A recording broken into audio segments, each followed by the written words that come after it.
Hey everybody, it's Jay Johnson from the J2 Leadership Team here in San Antonio, Texas. The J2 Leadership Team is a team of coaches, trainers, and speakers who go out domestically across the United States and, quite frankly, internationally to serve and help businesses and individuals be the best versions of themselves. And so I'm not going to get too deep into that tonight, but I wanted to share some insights tonight on this video that I thought maybe would help those of you who are entrepreneurs. And to be honest with you, I would like to say those of you who are solopreneurs, those of you that are maybe wearing multiple hats, particularly those of you that may still be fairly new on this journey and you're still trying to figure out your niche and what you do well, and really, quite frankly, where you want to spend your time and who you want to spend it with. And I feel like I'm qualified to do this because this is something I've gone through. And so I wanted to just share some insights with you, but let me give you a quick story first. There's an individual in my life, his name is Robert, and he is an amazing man who owns a very successful business. Well, about a year and a half ago, I was in the training classroom and Robert was providing me and some others some training. And he shared this story about a gentleman that he knew who had asked him to meet for lunch because he had a business proposition with him or for him. Robert agreed, he accepted, and he and this gentleman met for lunch. And over the course of lunch, this gentleman laid out this business proposition. And at the very end, he looked at my friend Robert and he said, "So what do you think? Do you want to do this?" And Robert basically said, I really don't think you want me to answer this. And the guy's like, of course I do, right? I mean, that's why we're here. And this guy just kept pressing Robert to answer him. And finally, my friend Robert said, "Okay, I'll give you an answer. I don't want to do business with you." And the individual was like, "Well, why? I don't understand. Wasn't everything I laid out, very well thought through, and doesn't it seem like a great opportunity?" And my friend Robert said, "Yeah, it does all those things." And the guy said, "Well, then I don't understand. Why don't you want to do business?" And my friend Robert basically looked at this guy and he said, "Because of the way you treated our waitress. You were very unkind to her. You didn't speak to her with, in kind ways, appreciative ways. And if you would treat someone you don't know like that, how will you treat others?" And I say that to you, I'm paraphrasing the story. It's not my story, and so I don't ever want to insert myself into someone's story. But, when I first heard it, when Robert shared that with me, it resonated a little bit. I'm like, oh, that's really a good point. I've never thought about that. But I don't know that I ever really internalized it until recently. So let me share a quote that I've heard that maybe you've heard too. It goes like this: "The way you do anything is the way you do everything." So if you're a kind of person that is going to treat an individual like a waitress, a janitor, or somebody with low regard, and then you're going to treat people who are in different positions maybe a little better, right? It really sends a signal about who you are, your character, and that kind of thing. And so that quote married up with that story starts to paint a picture for me. If you're a person that doesn't pay attention to details don't really matter. You do things kind of halfway. You're accountable some of the time, not other times, right? You're responsible some of the times, you're not other times. That's really important to know, isn't it? Because most of us would say we don't want to do business with people like that.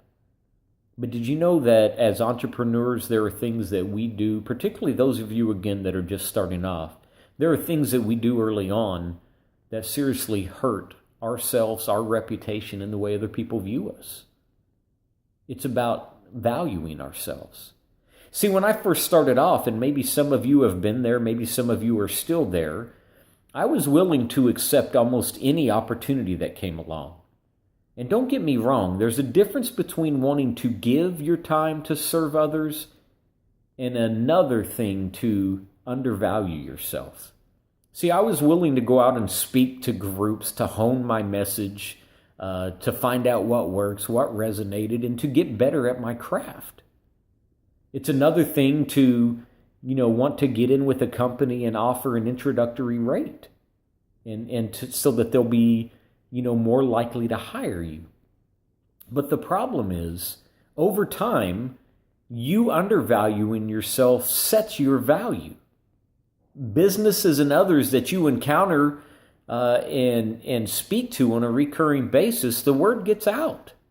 And if you do it enough, eventually, those are the only ones that are ever going to seek to hire you, and they're always going to want you at that rate.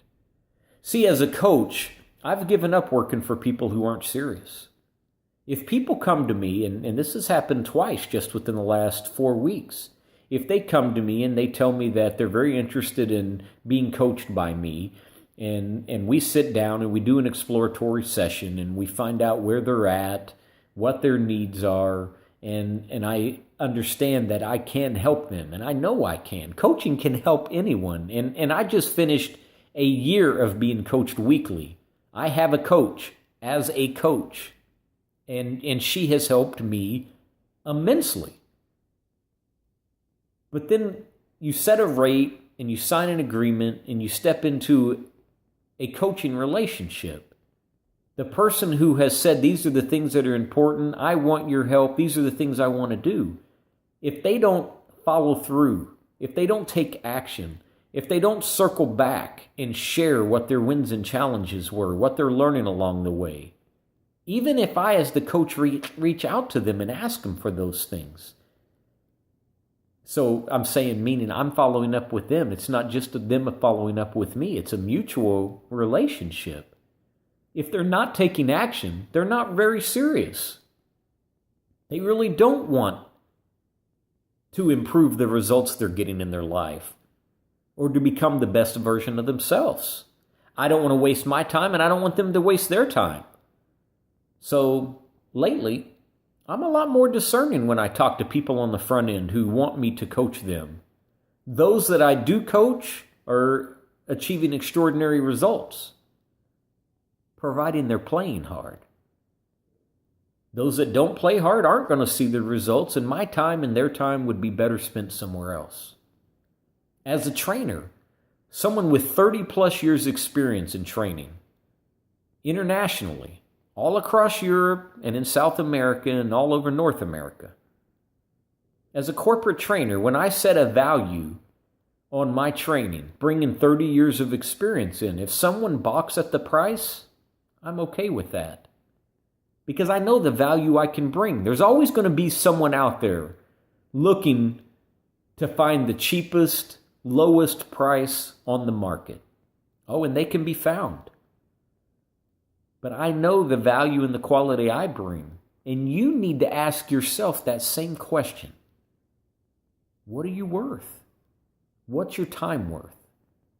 Travel time, time developing the curriculum, time reviewing the results of an assessment, time preparing a speech, travel time, time away from your family, everything.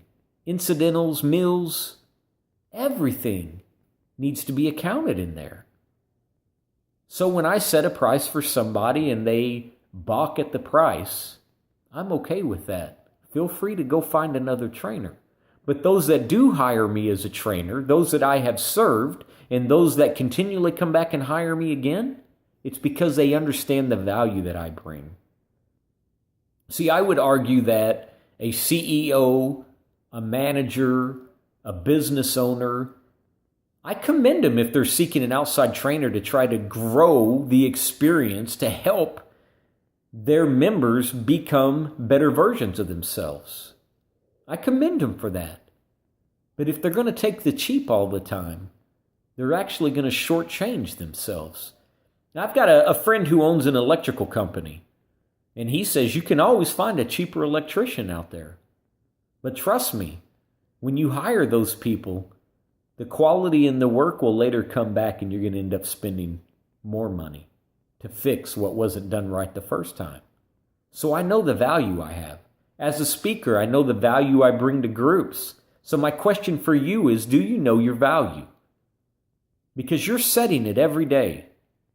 You know your experience and what you bring to the table. Don't undervalue yourself. Yes, I understand when you're starting off, you're just trying to get some traction. There is a way and a means to the end. I just caution you to be careful about how often and at what price you're quoting people. I hope this serves you in some way. I would love to talk with you about this if you're experiencing this, and if you would like to have a coaching session or several around this very thing because you're struggling with this, reach out to me. Let's talk. As a coach, I want to work with those who are serious about maximizing results in their life and achieving extraordinary success.